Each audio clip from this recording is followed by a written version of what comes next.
Hello, everybody. This is your beloved storyteller back again with another original. Today, we have a story called The Man Who Thought He Owned It All. This story will follow the path of a 40-year-old man named Cole who recently achieved his dreams but left something else behind in the end. So, without further ado, let us dive on in. Cole had always believed that everything happened for a reason. It was a belief he had built out of delusion. Long before anyone knew his name, before microphones and stages, Cole was just a man approaching 40 who had spent most of his life standing beneath fluorescent kitchen lights. He was a chef, but not the glamorous kind. There were no television cameras watching him plate beautiful food, there were no critics waiting outside, and there was no restaurant with his name glowing above the door. There were just tickets, timers, and burns on his hands. Grease soaked into the seams of his shoes, and the endless metallic screaming of a kitchen that never seemed to stop needing something from him. But Cole had spent years watching other people become successful. He watched people younger than him buy houses. He watched old friends announce promotions. And he watched musicians half his age stand beneath the stage lights with thousands of people screaming their name. Meanwhile, Cole tied the same apron around his waist every morning. After enough years, he began to wonder if this was it. But Cole had always liked freestyling. Long before he ever seriously considered becoming a rapper, there was something about hearing a beat and immediately putting words to it that came naturally to him.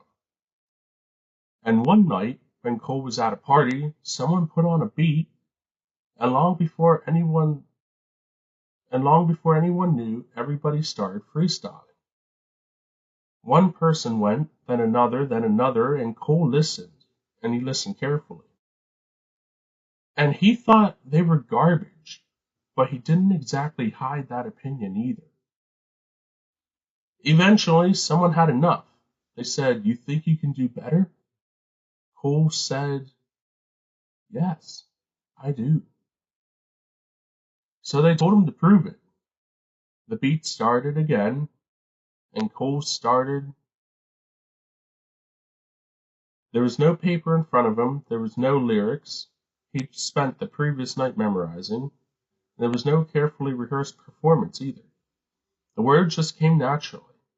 One line connected to another, then another, and suddenly people who had been laughing weren't laughing anymore. They were listening. Then somebody shouted, then another person lost their mind, and the entire room erupted. Cole sounded good, really good, and he knew it. One of his buddies listening happened to be a producer. He heard something in Cole that night that he wanted to record, but Cole rejected the offer. He didn't want to turn the moment into something bigger. Freestyling was something he enjoyed, and for a while that was enough. But eventually the two of them recorded together just once. They weren't trying to create some masterpiece, they were mostly talking bullshit, throwing things at the microphone and having fun with it. Afterward, the producer took what they had recorded and began playing with it. He cut pieces apart, mixed and matched different sections, and moving things around. Slowly, the bullshitting started sounding less like bullshit. A song came out of it, and Cole heard it and wanted to release it. But the producer refused. Whatever had happened in that room belonged there, and he swore he'd never allow Cole to publish the song, and he held true to that word. No matter what happened afterward, that recording never saw the light of day again. But something already had happened to Cole. For the first time, he had heard what other people heard when he grabbed a microphone. Maybe that wasn't just something he was good at. Maybe this was something he was supposed to do. Then he started rapping. At first, nobody cared. 10 people listened. But Cole remembered every single one of them. That was 10 strangers that had willingly stopped whatever they were doing and decided to listen to something he created. Then, shortly after, 10 became 50, 50 became 200, and 200 became thousands. And somewhere along the way, something inside of Cole changed. At first it was confidence, then confidence became certainty, and certainty became something uglier. He would walk around saying, if I wasn't made to rap, I wouldn't be able to. And he genuinely believed that. Success wasn't luck anymore. It was proof. And with every new follower, that confirmed it. And every new compliment strengthened it. Every song that performed better than the last whispered the same intoxicating message into his ear. That message was, you were chosen. And eventually, Cole stopped wondering whether he would become successful, and he began wondering when everyone else would finally realize that he was. But unfortunately, that version of Cole followed him into the kitchen. He became harder to work with, harder to understand, and eventually harder to be around. When someone made a mistake, Cole didn't teach them. He stared at them and said, you should have already known what I needed you to do. If someone struggled to keep up, he didn't ask why, he judged them. Sometimes he'd say something even stranger, like, I don't like you as a coworker, but we probably make good friends. Cole thought that statement was honesty. Everyone else heard something different. You aren't good enough. But still, his music kept growing. That's all the evidence Cole needed that his attitude wasn't the problem. Then the songs stopped coming. Not completely, but just enough for him to notice. Cole would sit alone at night staring at an empty page. He'd write a line, he'd delete it. Write another, delete that too. A beat would finally sound perfect, only for him to discover it was copyrighted. And another song would be nearly finished before he decided the entire thing sounded wrong. Hours would disappear. Sometimes sunrise arrived even before Cole realized. And the terrifying thought began to crawl in his mind. What if I already made my best song?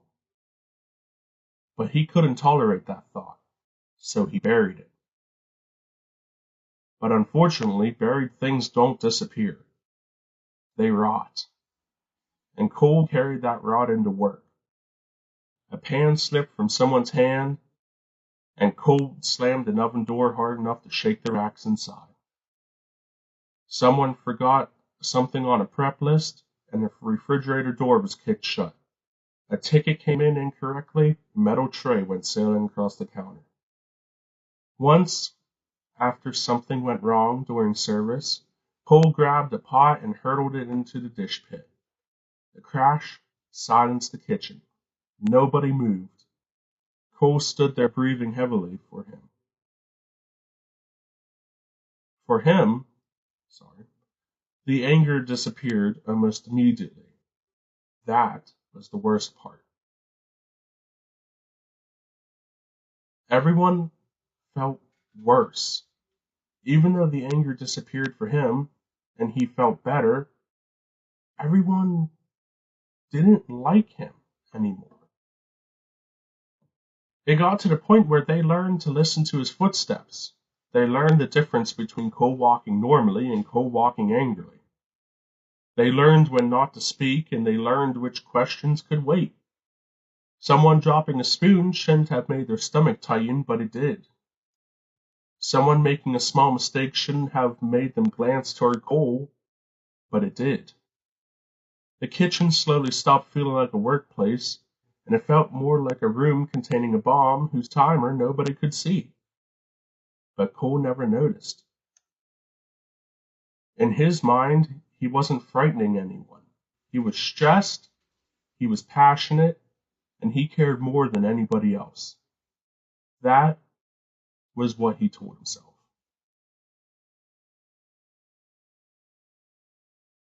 And when people became distant, Cole blamed them. One evening, he asked a few coworkers if they wanted to hang out after work, and everyone suddenly had somewhere else to be. One had errands, another was tired, someone had plans with family. Cole shrugged, maybe another time. But there was never another time. Weeks later, he tried again, different excuses, same answer. No. No, Cole couldn't understand it at all. He worked beside these people every day. He joked with them. He talked about music with them. He told them about the future he was building. So why didn't anybody want to know him outside of the kitchen? The answer, however, stood directly in front of him, but Cole had spent so long looking toward the future that he'd forgotten how to look at himself. So he went home alone, and he wrote. Anger became lyrics, loneliness became rhythm, and frustration became something people could scream along to without ever knowing where it came from. And ironically, the worse Cole's personal life became, the better his music sounded. 10 listeners became 10,000, 10,000 became 100,000. Then came the message that he'd spent his whole life waiting for. A record label wanted to meet him. Cole stared at the email for several minutes. He laughed, but then he cried. Because for the first time in years, the man who always had something to say couldn't find a single word. The meeting became another meeting. Then lawyers became involved. Contracts appeared. Numbers were discussed that Cole had once considered impossible. And finally, a pen was placed in front of him. And Cole signed his name. And after that, everything changed. His songs escaped the internet, and radio stations began playing them. People recognized his voice, they recognized his face, and small performances became larger ones. Hundreds became thousands, thousands became packed venues. One night, Cole walked onto stage and heard an entire room scream his name, and for several seconds he simply stood there. The lights were so bright that he couldn't see individual faces anymore, only a sea of people.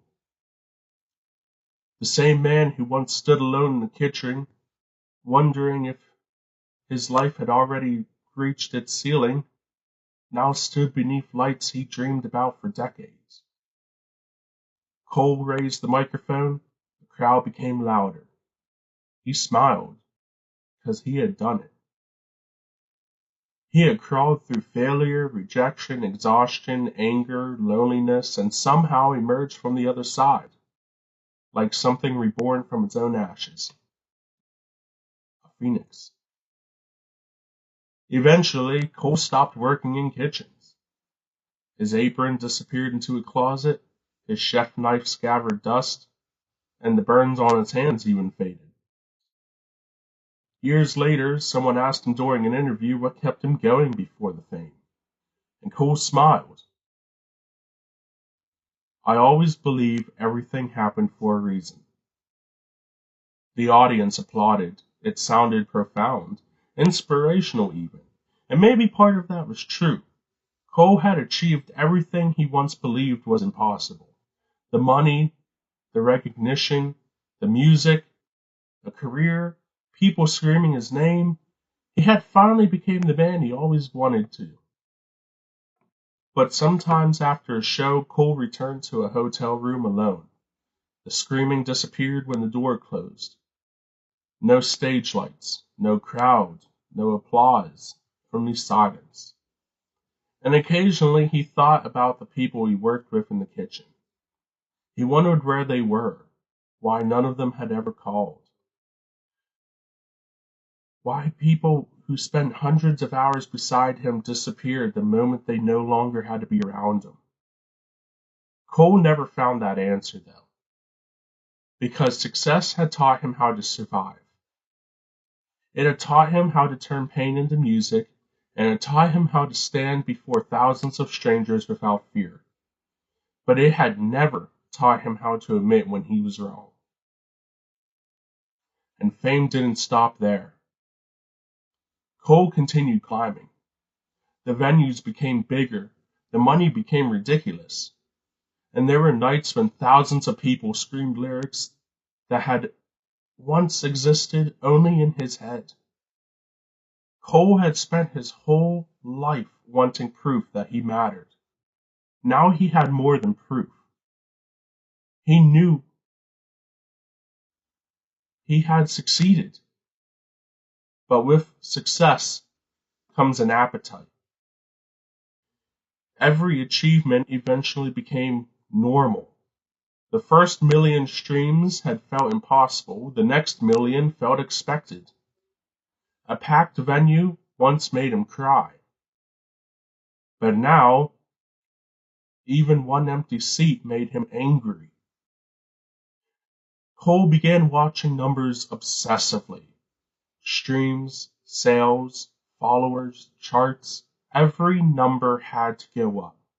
And if it didn't, somebody had failed him. His producers heard about it. His managers heard about it. The people working backstage heard about it. The same anger that once rattled the oven racks now rattled dressing room doors. The kitchen had disappeared, but Cole hadn't. When something went wrong before a show, people stayed away from him. When a song performed poorly, nobody wanted to be the person who told him. When Cole entered a room angry, conversations changed. Once again, people learned his footsteps. Only now those footsteps echoed through recording studios, arenas, and expensive hotels. And once again, people left. Some quit, some stopped calling, and some simply disappeared.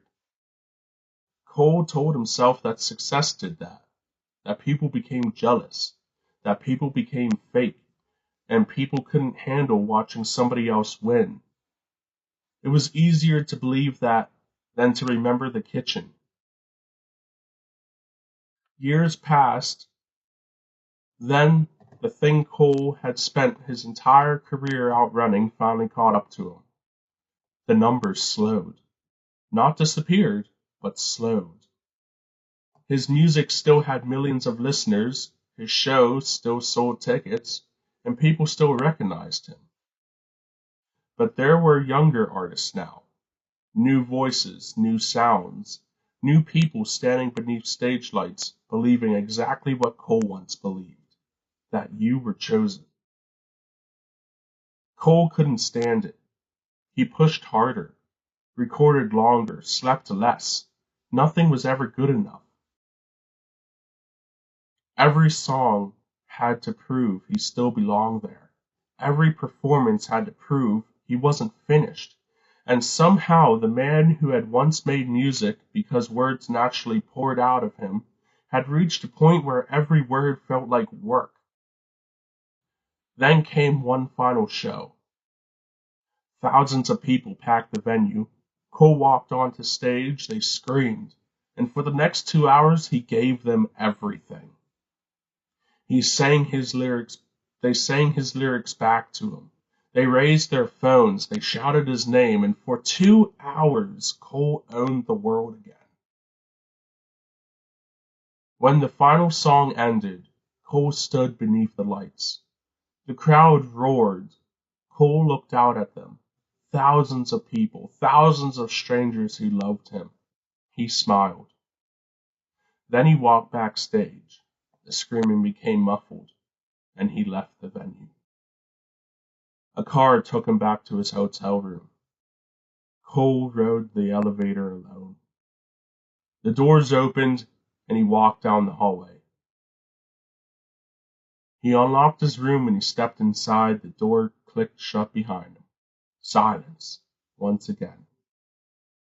There was no stage lights, no crowd, no applause, only silence. Just like all those nights before. Except, this time, something inside of Cole finally broke. He sat alone with everything he had spent his life collecting. Money, fame, recognition, success. Millions of people knew his name, and Cole couldn't think of one person he wanted to call who would actually answer. For once, there was nobody around for his anger to land on. No oven door to slam, no coworker to frame, no producer to blame, no manager to scream at, and no audience waiting to turn his pain into applause. There was only Cole. And for the first time, he was forced to sit with the person everyone else spent years trying to avoid, trying to escape himself. And sometime during that night alone in that hotel room after the show, Cole had ended his life. There was no audience, no final performance, no applause when it was over. By morning, the world knew. Radio stations played his music, and fans gathered together and cried. His songs climbed the charts again, and people who had never meant or wrote about how much he had meant to them, millions mourned Cole.